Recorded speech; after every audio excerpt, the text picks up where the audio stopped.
was the Chance Mallory news. Absolutely. 5'9", 5'10" point guard, a 4-star, one of the best point guard recruits in the country. He has recommitted to UVA. Interestingly, 6 UVA basketball players have entered the transfer portal, including what is kind of gut-wrenching for a lot of the fan base, Isaac McNeely. But he has left a door open to potentially return. So if there's a glass is half full with the transfer portal, is maybe McNeely comes back. We're going to talk all things Ryan Odom, all things Griff Aldrich, all things transfer portal and Chance Mallory and Isaac McNeely. A lot of people are asking if it's going to be a rebuild in Ryan Odom's first year. We'll have that conversation with Hootie. A lot of folks are wondering how much Chance Mallory is making. I mean, if Anthony Calandria got $800,000 to quarterback a mediocre football team, mediocre is probably complimentary, in front of a half-empty stadium, how much is one of the best point guard recruits in the country going to get? I'm imagining there's some pretty hefty figures there. Yeah. I would think more than 800. You would think. Right, just using a comp of Calandria? Yeah, I mean, I was listening to a sports talk radio somewhere yesterday, and they were asking Bruce Pearl about NIL and what it means today. And he said to have a top 10 program in college basketball today, you've got to have a $20 million war chest. Yeah.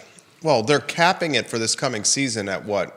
$20.5 million. I think so. Yeah, so hopefully that creates a little bit of parity. And Virginia's Carla Williams said yesterday, we built up, taken a significant jump to where we want to be a top 10 program. So they've got to have some serious money behind that. We're going to talk about it today. Viewers and listeners, like and share the show. If you have a question for Hootie Ratcliffe, who was at the John Paul Jones Arena, who asked the second question of Ryan Odom. Frankly, it was the first question from the media, because the first question that was asked was Jeff White, who's the writer for Virginia Media, Virginia Sports Properties, and Virginia Sports, the athletic department. All right, Judah Wickhauer's behind the camera. I see North Carolina in the house, Georgia, Tennessee, West Virginia, Pennsylvania, Maryland, Nevada, Florida, Illinois, and a lot of the Commonwealth of Virginia watching the program. When you ask a question, let us know where you're watching so we can give a little props to your jurisdiction, your hometown. Judah, things are looking good, my friend. We can rock and roll when you're ready.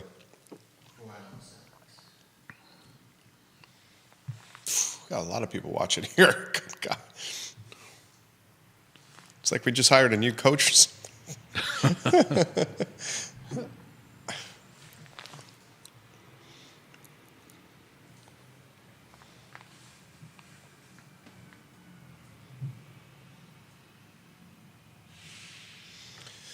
Good Tuesday morning, guys. My name is Jerry Miller, and thank you for joining us on the Jerry and Jerry Show, an hour talk show that highlights, spotlights, and showcases the Virginia Sports Hall of Famer Jerry Hootie Ratcliffe. He just concluded his 51st straight ACC basketball tournament.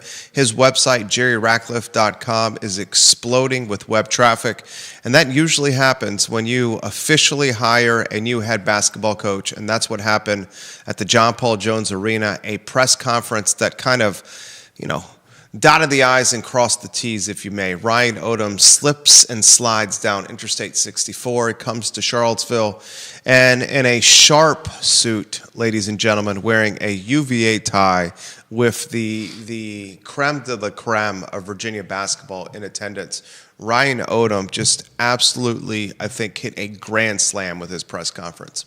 He was telling stories of his time growing up from 3rd grade to 9th grade at U-Hall. His father, Dave Odom, an assistant coach under Terry Holland. He was talking about ball boying and kind of peeking into the huddle of Dean Smith in North Carolina, how he lived 2 doors down from Terry Holland, and how his father, Dave, didn't like that the house had no air condition, so they had to get window units because Dave got hot in the Charlottesville summer, and how he had spend-the-nighters at Jim Larinaga's house. And Coach Larinaga, an assistant under Terry Holland, would bring in some popcorn and some movies. I mean, it was a trip down memory lane, and I thought a special time for someone who's followed the Virginia program like all of us. We're going to highlight Hootie here. You, the viewer and listener, I see 15 states on the show. If you have a question, put them in the feed, and we'll pass them along to the Virginia Sports Hall of Famer. We give props to Judah Wickower, the Elmer's glue of this team. He's the man. He is an absolute man. If you can go to the studio camera and welcome, I don't think I've ever seen him wear the U.S. Open quarter zip over here. He's looking quite good over here. Okay. Hootie Ratcliffe, good to see you. Good to see you, too. You're on the Jumbotron. You get the first question of the media. The first question was Jeff White, but he works for the athletic department. First question from the media was for you. Scatter shooting, we start open-ended. What'd you make of the press conference yesterday? I agree with you. I think he hit a home run that he said all the right things, had great answers to every question, and he got some tough questions. A myriad of topics, and he handled them all smoothly and intelligently and eloquently. And I thought, I don't think he could have done any better. Really, I thought it was a perfect press conference, and it was great to see. Who'd you see? Give us the who's who of who you saw. Well, I didn't get to see everybody, obviously, because I was working and trying to get some interviews after. But I saw a lot of former Virginia players there. Ricky Stokes, Ralph Sampson, Jimmy Miller, Jeff Jones. Of course, Craig Littlepage was there. Wally was there. Wally Walker, Barry Parkhill. I'm sure I'm probably leaving somebody out, but there were tons of people. I talked to Griff Aldrich. I talked to Dave Odom and his wife, who reads my website, which if she reads it, you guys should read it. Ryan Odom, when your name was highlighted, that you were going to ask a question, he perked up, knew exactly who you were, knew exactly your brand, your media, everything. Yeah, he said, "Oh, hey." Yeah. And his brother Lane was there. I talked to him. Gosh, so many people from the past. Sports Information Director Rich Murray and his wife, lovely wife, Joe. Rich, great guy. Yeah. Robert Hardy was there. Joe Geek, Sally, his wife. Joe was there. Yeah. Love Joe and Geek. his wife, Sally. Cowboy boots. Cowboy hat, cowboy boots. Some things never change. That's right. Just so many former Virginia sports connected people, and it was glorious to see them all. It was like a reunion. It was fun. It was fun to watch. It was fun to see you. Chance Mallory was there. I was going to ask you. Fun to see you on the Jumbotron. Judah Wickower, we got a lot of headlines that we're going to have to rotate on screen as Hootie and I hop around here on what was an historic day for Virginia basketball. All right, the Ryan Odom news, I think it's fantastic. I wish him nothing but the best. This was a secret that was out there. Not a very well kept. Not a very well kept secret. Not a very well kept secret. And maybe it had to be out there. And maybe that's the first question. Maybe the secret had to be out there to get a recommitment from Chance Mallory, Judah. Chance Mallory, headline on screen. Did the secret have to be out there to get Chance Mallory to stay here in Charlottesville? Well, I think it certainly was a key in convincing Chance Mallory to change his mind and recommit. Talking to his coach, Damon Altizer, after his press conference last Saturday over at St. Anne's, Damon said, "I was openly a BYU fan last Thursday, hoping that VCU would lose so that Ryan Odom would be available to let so something would happen because I think every Virginia fan wanted VCU to lose. Yeah, every VCU fan, not because it's VCU, but right. Just because of the timing. Because of this. Because if they had kept winning and he couldn't accept the job unless they were doing something behind the scenes, Chance had to make a decision. And, well, he didn't have to, but he had set his mind to. So I got the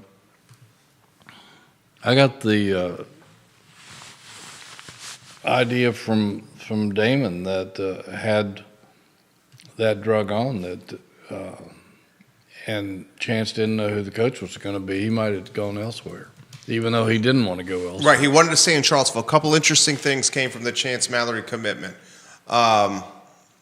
First, he offered his commitment to not only the team, but the commitment to Charlottesville as a city. Yep. And as a community. He was very proud of Charlottesville. Very proud of Charlottesville. And I, as a fan, and someone who, under you, when I worked for the Daily Progress for you sent me all the time to cover St. Anne's Belfield. Mm-hmm. An athletic department with legacy and lineage and talent and a Hall of Fame that would make a lot of schools jealous. And for a young man who is a hop, skip, and a jump literally from the John Paul Jones Arena where he's playing basketball. Absolutely. I mean, he could walk there. To stay in Charlottesville. That is a big-time story. And I also want to highlight this because I hope the viewers and listeners that it gave me some friction and some resistance because I've questioned some of the decisions that Carla Williams has made, the athletic director. Chance Mallory highlighted that athletic director Carla Williams was an important aspect of his commitment or recommitment to UVA, Hootie.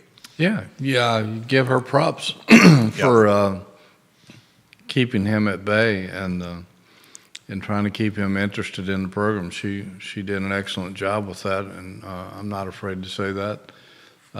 She's also done a good job in trying to raise the, and we'll talk about this later, but the NIL funds over there, just making the commitment or convincing the powers that be to make a commitment and turning Barry Parkhill loose to raise the money. And he's done an incredible job bringing in funds for the NIL. But, yeah, she did a great job. I don't know if babysitting is the right word, but she did a good job of recruiting and keeping Chance in the fold. And I'm sure that Chance's parents, Joe and Dory, were very appreciative of that. Renee Pettiford, she's one of our top fans on the program. She says she loves Ryan Odom. She loves Carla Williams. She says he's from my hometown of Durham. She's so happy that Chance committed to Virginia, recommitted. John Allison watching the program. He's got a comment. I like the Ryan Odom pick. His first recruiting pickup will be fun to watch him build the rest of the roster and staff. He highlights Chance Mallory. I mean, you could build a program around Chance Mallory. Absolutely. I mean, this guy, especially the style of play that Odom likes to play. Why don't we start open-ended with Chance Mallory? The question in today's era, and I don't think it's uncouth to ask the question or have the conversation, how much is a guy like Chance Mallory making? Anthony Calandra, $800K to quarterback a subpar Virginia football team in front of an empty stadium. Chance Mallory's got to be making more than that. I mean, you would think so. We're not privy to that information, but if Anthony Calandra was worth $800,000, certainly Chance Mallory's worth more than that. Right. And I don't know how they determine those figures. I'm going to have to ask somebody, some of the coaches or people over there, how you evaluate that. But I would say he's being paid or rewarded handsomely, and should be under today's standards. He highlighted Chance Mallory after making his announcement that he loved the style of play that Ryan Odom is going to roll out. Mm-hmm. He said it's going to be a lot of pressing, a lot of up-tempo, a lot of three-point shooting, a lot of little guard play. Yeah. Chance Mallory's words. Obviously words that he's heard from Coach Odom. How does that style of play differ? And I think I know your answer for the current style of play. And then a better part question would be, how does that style of play, is it conducive with the current roster? Yeah, well, those are good points. And my good friend Scott German said that even though Ryan Odom plays a much faster pace and presses defensively, if you look at the number of possessions, and I haven't done this, but Scott did, there's not that many more possessions by VCU than there was by Virginia, but it's just the style of play. Ryan explained yesterday how when he was a player at Hampton Sydney under Tony Shavers, who went on to coach at other schools. William & Mary, Virginia legend in basketball. Yeah, really good coach who learned under Dean Smith and fell in love with fast-paced basketball, and that's still what Carolina plays. But it will be a much faster pace, and there will be pressing on defense, and which leads and bleeds into the next question that you had about the current roster.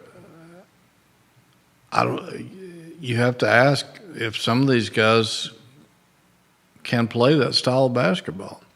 And that may be a determining factor on whether or not they stay or transfer, or even whether Ryan Wood wants them to stay or not. He and Aldrich, Kyle Guy, Isaiah, Chase Coleman, and Mike Curtis, the strength coach, worked those guys out yesterday a couple hours before the press conference in the practice gym at JPJ. So he wanted to get a close-up look at those players and see what they're made of. And that's got to be a factor into whether their decisions and his decisions on who stays and who goes. Jeremy Wilson's watching in Tennessee, I believe. Is that correct, Mr. Wilson? He asked this question. Will Tony Bennett play any role with this program? It's the torch has been passed. This is not a Tony Bennett program anymore. Tony Bennett helped build the brand, and that brand is being utilized to raise NIL funds. And all of us are waxing nostalgic of what the program did, in particular 2019, a national championship. And that brand equity is leveraged by Park Hill and his staff to raise money to pay these players. He's the Hall of Famer. I am the guy that's lucky to sit next to him here. From my standpoint, it seems that the torch has been very well passed to Ryan Odom. And he even acknowledged this in the press conference. I thought his answer was great. He said, I embrace the pressure of following Tony Bennett. Yeah. And that's those are big words. That's big because usually the guy who follows a legend, it's tough to live up to that kind of reputation. But he did embrace it, and he does love the challenge. To answer his question, I don't think Tony Bennett will have much to do with the program, actually. He'll always be welcome, obviously, over at JPJ and to practices or games or to drop by and see Ryan and his staff or watch practices or whatever. I'm certainly he's always welcome with open arms. But as far as any kind of interaction with the program in terms of suggestions or planning or any of that stuff, I seriously doubt that would happen. I really don't see that happening. Most coaches, once they retire, they kind of keep an arm's length away, and they don't want to seem like someone hovering over the new guy's shoulder. And I'm sure the new coaches always appreciate that. I mean, there's been a lot of former coaches who have lived here over the years, and they just kind of keep their distance. Questions coming in here. Mr. Allison, let us know where you're watching the show from. We'll mention it on air. Every Wahoo wants to know, does any of the coaching staff convey? Does Isaiah Wilkins convey? Does Chase Coleman convey? Does Kyle Guy convey? Heck, does Jason Williford, one of the most loyal guys in Virginia basketball history, a friend of the show, does Jason Williford convey? Great guy. A great guy. This question was asked, I believe, by David Teal, and Ryan had kind of sidestepped that answer a little bit. Yeah, I mean, he mentioned that he has kept his staff together from UMBC to Utah State to VCU, and he said he would like to keep them together for here. Now, certainly you can have some larger staffs now than you used to be able to have. He said that when he came to VCU, he infused a couple of coaches from there with his staff, and it worked out very well, and that he would like to do the same thing here. But and he's going to have more staff than players. Yeah, how many? Well, sometimes you look down at Virginia's Beach bench, and there's more guys with suits on than there are uniforms on. But How many from the Virginia fold might be kept? There's no indication of that yet, but I'm sure somebody will be. I don't know how many, and that's going to be something he has to determine. I don't know how many vacancies he might have.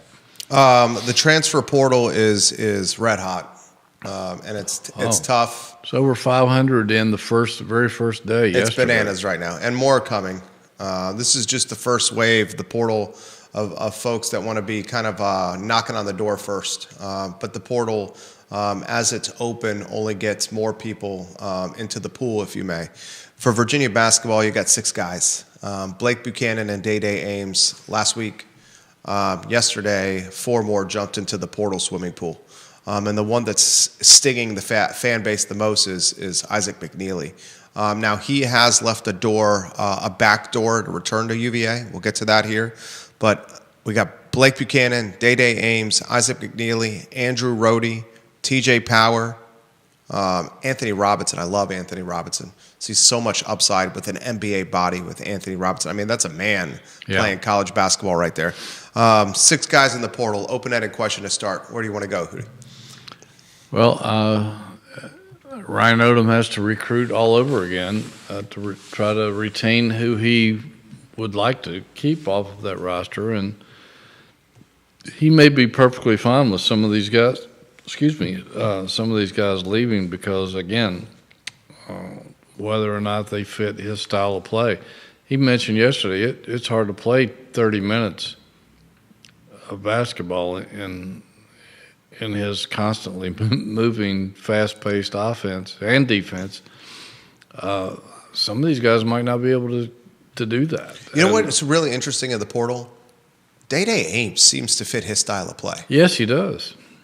And Day-Day Ames, a lot of people were throwing shade on Day-Day. I'm not happy with some of the fan base that is literally saying good riddance to some of these players. I mean, these are like, you have a son, I have a son, I have 2 sons. I mean, if it was me as a father and my kids on a team and grown adults are throwing this kind of nastiness and they're justifying the nastiness to these players by saying good riddance, we don't need stuff like that. Oh, they're paid. Now we can say this to them. That ain't right. Not right in my book. Yeah, they're still kids. And, I think Day-Day really, once he finally fell into the role that he was comfortable and familiar with, was an effective scorer. I mean, the last 10, 12 games of the season, he was averaging around 15 points a game and making a high percentage of shots and doing everything that we thought he would do when he first got here. And it just took a while for that to happen. I think next year he's going to be a solid scorer for somebody. If it's not Virginia, it'll be somebody else. But I agree. I think he would be a really good fit into Ryan Odom's style of play. McNeely, I know he's a fan favorite. His style really does not fit Odom's style. It'll be harder for him. Yeah. I think he could make the transition, but it'll be harder. He does this past year. He's gotten to the point where he runs constantly to get open and coming off screens. I think he could make it. I'd like to see him finish out his career here, but Same.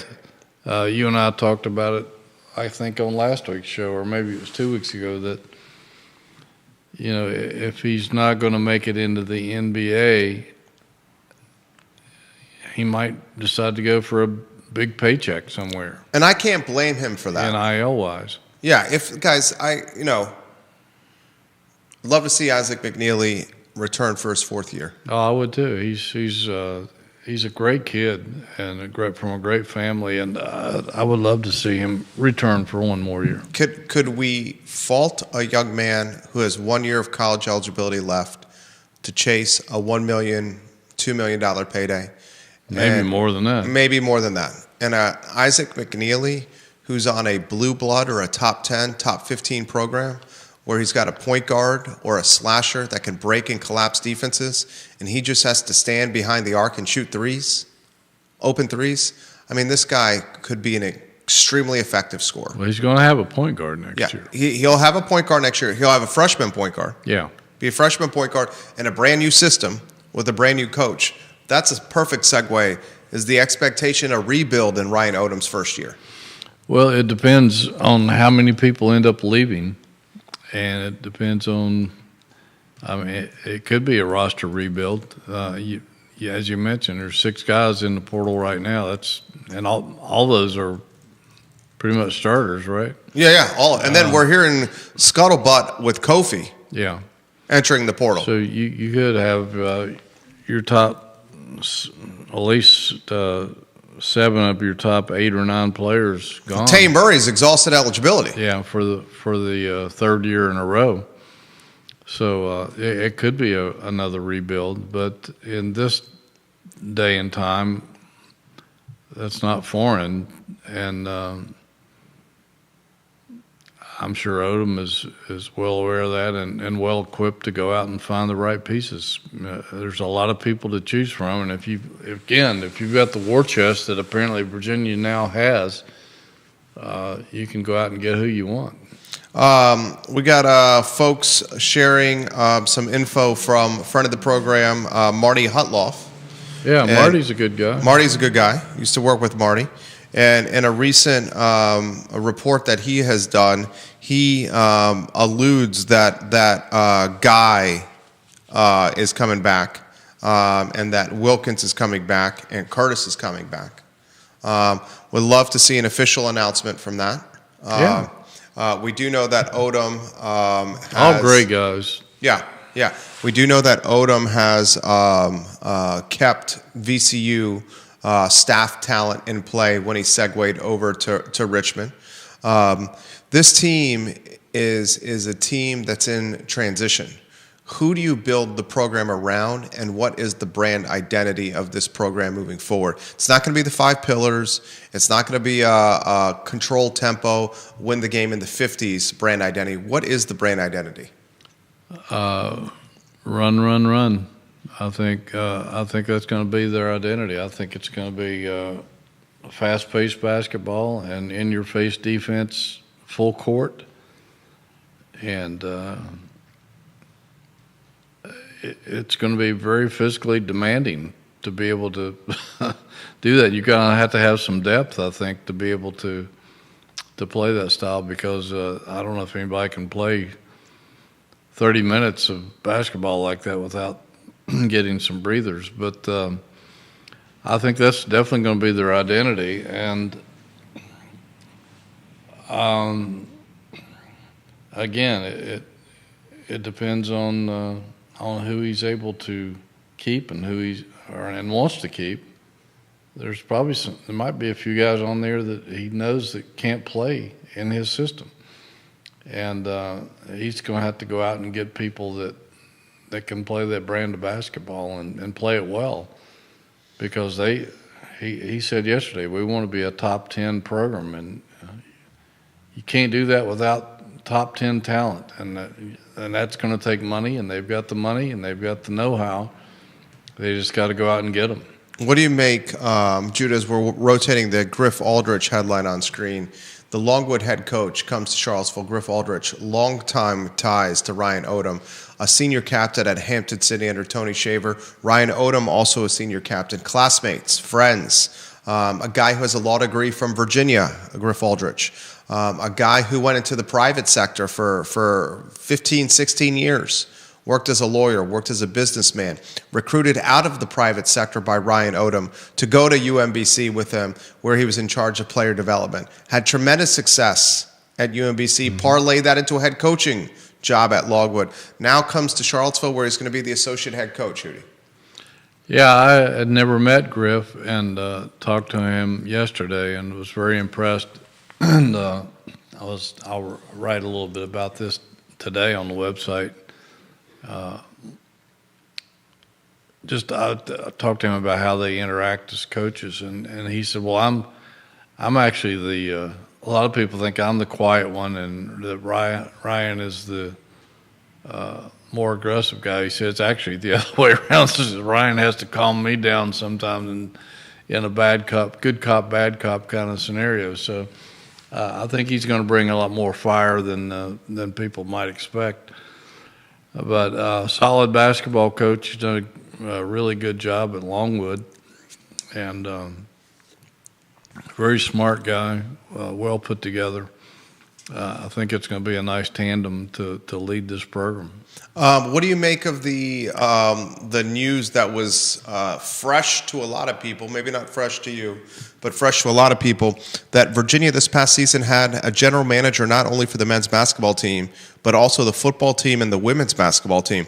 Wally Walker, almost in an interim role, was the general manager for the men's team.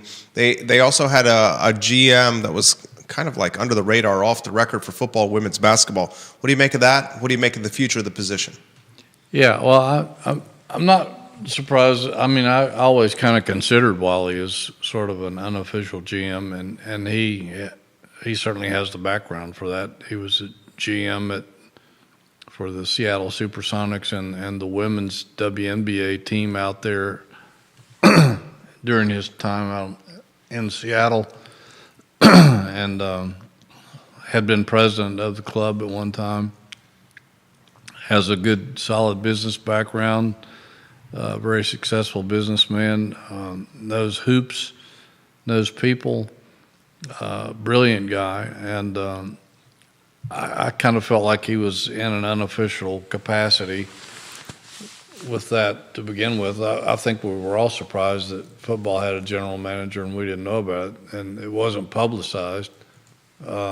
And the women's basketball team now has one. I think that was just recent, which I don't think was publicized either. But the intent to hire a general manager now, I don't think it will be Wally. I guess it could be. I'm not sure that's his intent. Ralph Sampson wants the job. Curtis Staples wants the job. Yeah, Anthony Solomon would be good at that. There are plenty of candidates out there who would be really good in that role. It just depends on who Wally and Carla feel like would be really good in that position, and somebody that Ryan Odom's comfortable and can work with. Michael Murphy watching the program. He is watching in Ocala, Florida. Yeah. He said, beautiful place. Okay. He says, thanks for the show. Great way to keep up with Charlottesville news. He appreciates what we're doing here. He also has questions about the general manager. A lot of questions, in fact, about the general manager right now on the show here. Does the GM need to be a coach? Is the GM more a lawyer or a businessman? Is it more of an agent? Here's an interesting wrinkle. Friend of the program, Elliot Harding, St. Anne's Belfield graduate as well. Played football for John Blake. Now an attorney here in Charlottesville. Enjoy a cold beverage or two with Elliot from time to time. He is actively, and he talks about this on social media, so I'm not speaking out of turn. He's actively working alongside of Kamora Johnson of the women's basketball team, helping create NIL partnership opportunities with her.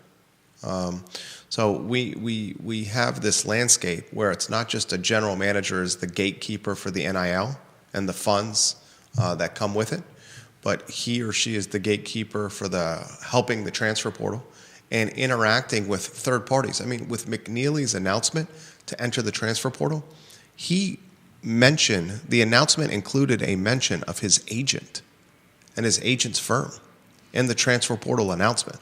I mean, that's the world we're in right now. Yeah, sadly, but it's true. And that's just part of the world we live in, and it's not going to go away.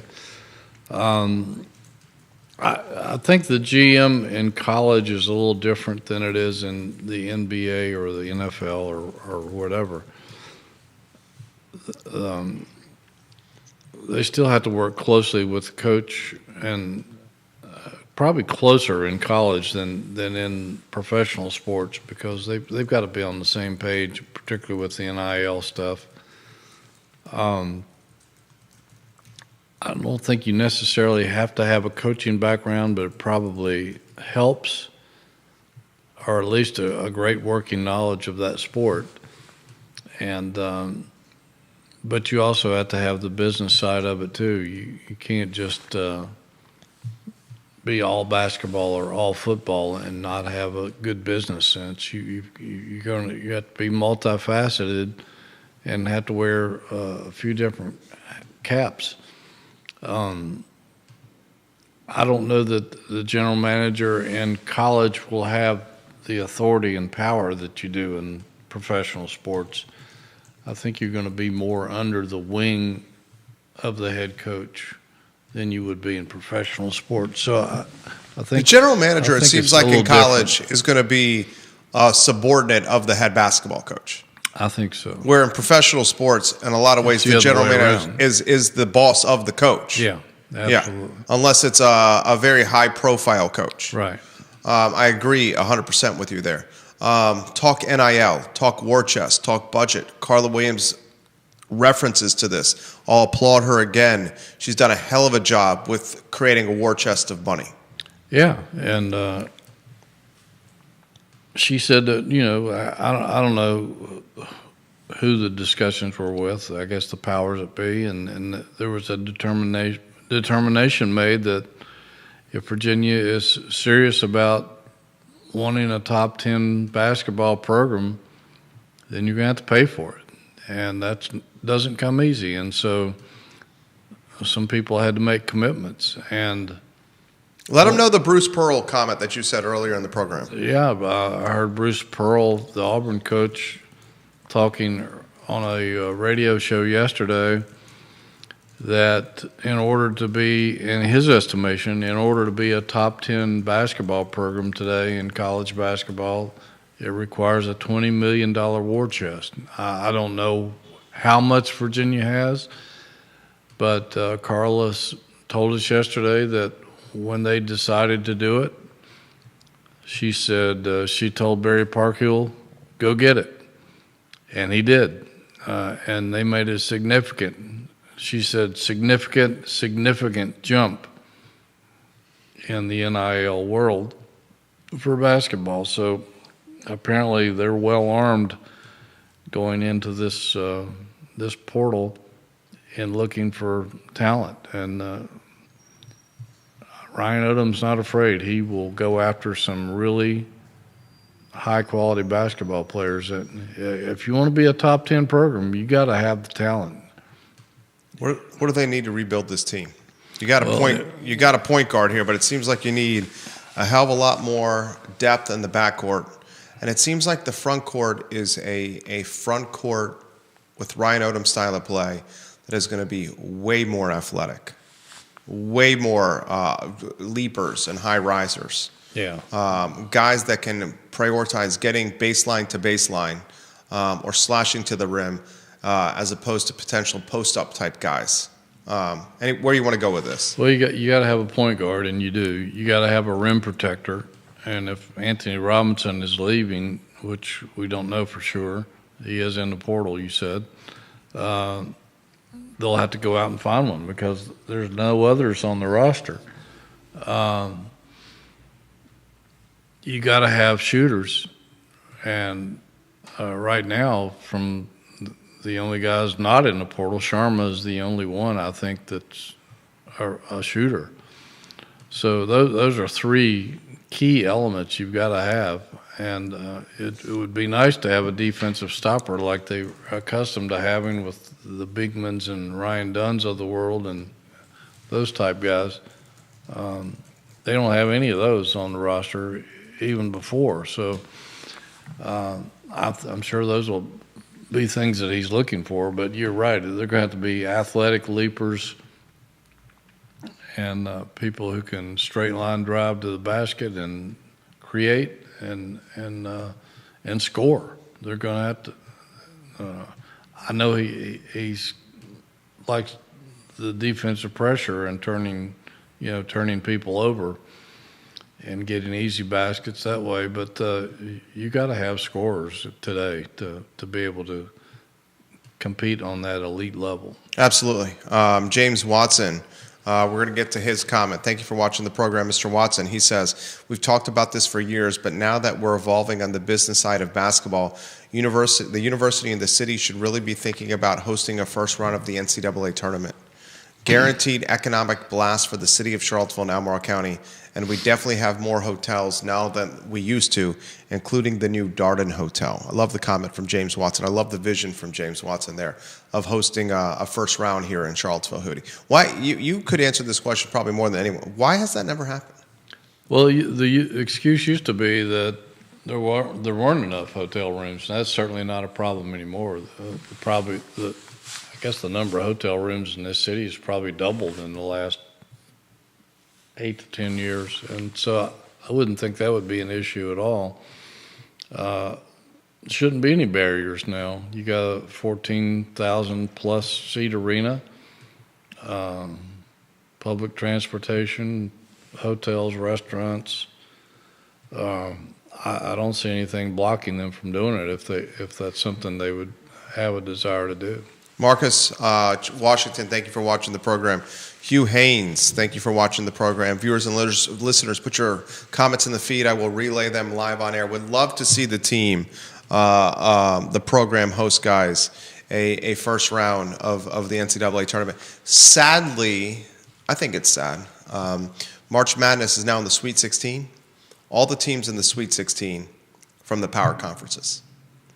The Cinderella story in this year's dance is zilch, zero, nada. Well, I wonder if that might be a result of the NIL and transfer portal, and to where the Cinderellas are going to be less and less now because they can't keep up talent-wise, and I have a strong feeling that's probably the case. 100% that's the case. And think about it this way. If you're a mid-major star, at one time if you were a mid-major star, you would stay with the program from freshman to senior. Right. And then as a mid-major star, when you're a junior, senior, the Harold Arsenals of the world with Weber State, they would stay and they'd upset North Carolina. And it'd be a memorable... It's still in the March Madness pre- and post-game build-up, Harold Arsenal. Now, if you're Harold Arsenal at Weber State, you're going to go chase $1 million, $2 million in a bag and go play for a power conference team. And a lot of those guys leave after a really good freshman year. Right. I mean, you got a kid from Michigan, Scottie Pippen's son, that entered the transfer portal while Michigan's still in the tournament. Yeah, I know. That's crazy. Is Insanity. It truly is. I don't know. I just throw my hands up sometimes when I hear this stuff, but it's just what we have to live with now, and I don't know if it's ever going to change or not. It may even get worse instead of better, but yeah, I mean, I can understand the frustration of a mid-major coach because it's so hard for them to compete now, and they don't have the kind of money to retain players. If somebody's waving cash in front of a really good freshman or sophomore or even a senior on their team, it's just puts them behind an 8 ball, and I don't think there's an answer for it. Another question you have going on when you look at the tournament, goodness gracious, how far has the ACC dropped? Tremendously. Besides Duke, I mean, this is a Southeastern Conference Sweet 16. And we talked You a said lot about that all year long, about how the SEC is the new ACC. And, yeah. I noted that in the recent thing with the ACC commissioner, when he talked down in Charlotte, that he was telling the ADs that they need to put a stronger emphasis and more money into basketball because the ACC has fallen so far behind. There's a new infusion of coaches in the league, which with a lot of promising coaches that could make a difference in building those programs back up again. Well, we got at least 4 new coaches right now, right? Florida State, Miami, NC State, and Virginia. I don't know that there'll be any more this year, but probably will be next year. I mean, Hubert Davis is going to be coaching for his life. We even mentioned that to Dave Odom yesterday, and he just, he coached in the ACC for so long and grew up in the ACC like we all did, and it breaks his heart to see the ACC. I don't think the ACC is a top 4 conference in basketball anymore. No, not right now. They're not, and he said the same thing the commissioner did, that the ACC is going to have to put much more emphasis on basketball, even though football is the engine that drives the train.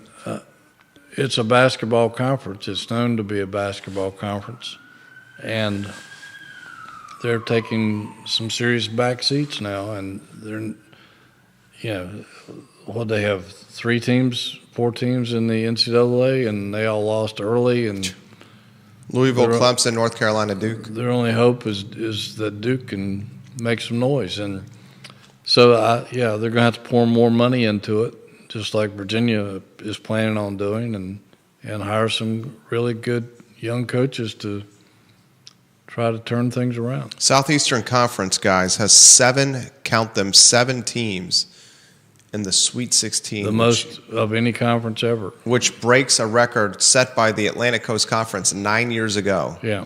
The Atlantic Coast Conference, guys, has, from my standpoint, not even a top 4 basketball conference anymore, which is disheartening to say. The Southeastern Conference, listen to this statistic for you. The league, the SEC, dominated November and December in a way very few conferences have. The SEC won 88.9% of its games against other conferences and amassed a 58-19 record against the other Power 4 conferences. 58-19, ladies and gentlemen. 14 of the Southeastern Conference's 16 teams received a bid on Selection Sunday. Yeah. 14 of 16. That's unbelievable. That's unbelievable. And now 7 are left in the Sweet 16. The ACC's only hope, and granted it's a fantastic hope, is Cooper Flagg, John Shire, and Duke, who's got 2 guys on the roster that are projected to be top 7, top 10 lottery picks here. Yeah. And there's some scuttlebutt that Cooper Flagg, I don't see him doing this, but there's some scuttlebutt that the NIL is so appealing and opportunistic that Cooper Flagg may say no, depending on how the ball bounces in the lottery, to That's being the first pick, right, and comes deal. back to Duke. Yeah, I could see that happening. Depending on who gets the first pick. Right. Because the money will always be there, right, unless he gets hurt. But you go to Lloyd's of London, you get the insurance policy on the body, and then you come back to Duke, make some more money, you're the big man on campus, and you could potentially avoid going to the doldrums of the National Basketball Association if the ball bounces the wrong way in the lottery. Absolutely. And that's been done before. 100%. And I wouldn't be surprised if it happened again. Who wants to play for a lousy NBA team? Rob Neal, watching the program, he's a diehard college athletics fan. He's putting up a lot of weight in the weight room right now. I've been impressed with what he's thrown up in the weight room, guys. He says not only none in the Sweet 16 for the ACC, but no 13 to 16 seeds won a first-round game. Yeah, that's pretty pathetic. I mean, Clemson lost to McNeese, right? Yeah. Viewers and listeners, maybe I'll ask you this question. Does anyone know where McNeese is located? I think it's in Louisiana. You got it right. I knew you would get it right. 100% right. It's Louisiana. Yeah. So McNeese is low. They lost to McNeese. Well, it was Will Wade. It was Will Wade. The guy can coach. Former LSU head coach. Even though he's a little bit of a shady character. A little bit of a shady guy. Yeah, Will Wade can coach. And when the FBI is looking into you, something's awry. The FBI was investigating Will Wade, but he did win. He did get McNeese past Clemson, and it was a loaded team. A lot of people say Louisiana on the feed right there. Shows you the power of doing well in March, what it can do for a school's brand overall. Hoodie. Oh, yeah.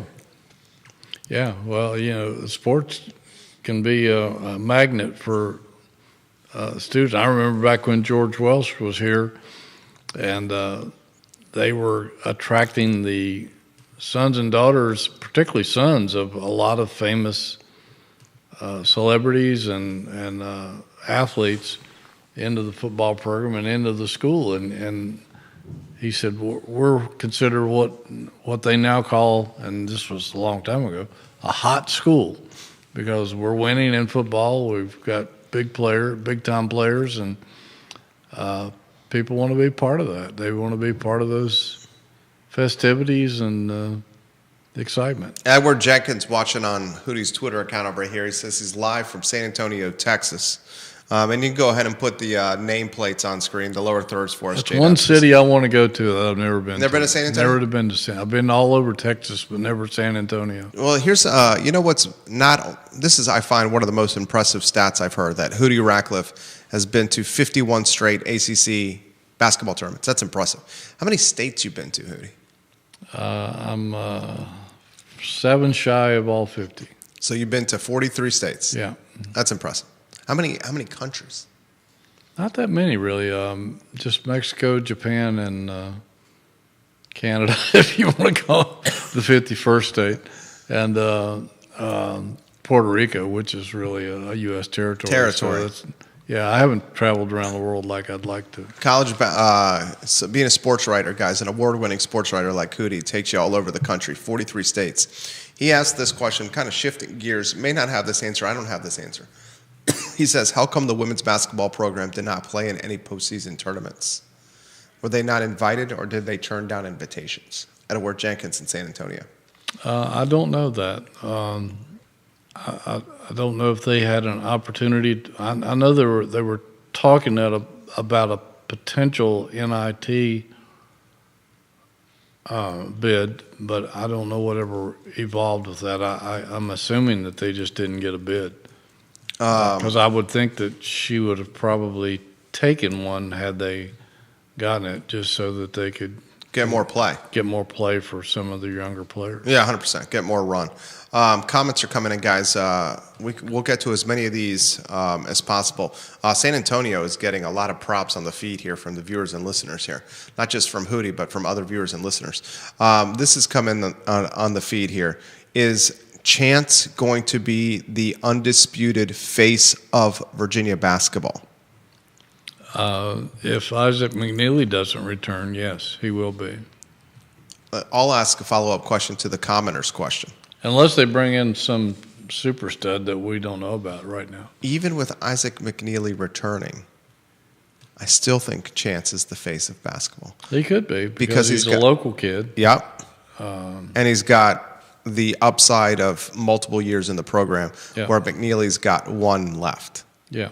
And he also has that, it's like the Steph Curry effect. And his game's not like Steph, but why a lot of people love Steph Curry is because Steph Curry's like a 6'1", 6'2", 6'3" guy, right? Yeah. He's not like a 7-footer. Like Chance Mallory is a 5'9" point guard. And he's a really confident kid. Really confident. But a lot of people can relate to 5'9", where they have a hard time relating to like 6'10", 6'8", 6'9". So I think if and knock on wood here, I'm not even sure if this is wood. This might be knock Looks off like wood. wood. Is it maybe it's wood. If the cards play correctly and he has success, we could have one of the bigger stars in potentially program history because of the local ties, because of the fact he plays point guard, and because of the fact he plays with flair. He's an exciting player, no question about it, and he can shoot the three. They had him shooting NBA threes a couple of years ago, even beyond. So he certainly has the range, and he's been a kid who learned early on that size doesn't matter, because he has learned to. He's got so many different ways of finishing. Floaters and push shots, goes under the rim and uses the rack to protect himself from bigs blocking his shot. He's got a teardrop. Yeah. Yeah, he's been able to overcome that with angles and et cetera. But so I don't think the size is going to be a problem for him. Rob Neal says Chance Mallory is absolutely worth the price of admission. Such a fun style of play, and he knows the St. Anne's athletic department and its sports teams extremely well. Appreciate those comments, Rob, on the show. This one is an interesting one. Have you guys talked about what's going to happen to Jason Williford? Well, we don't know.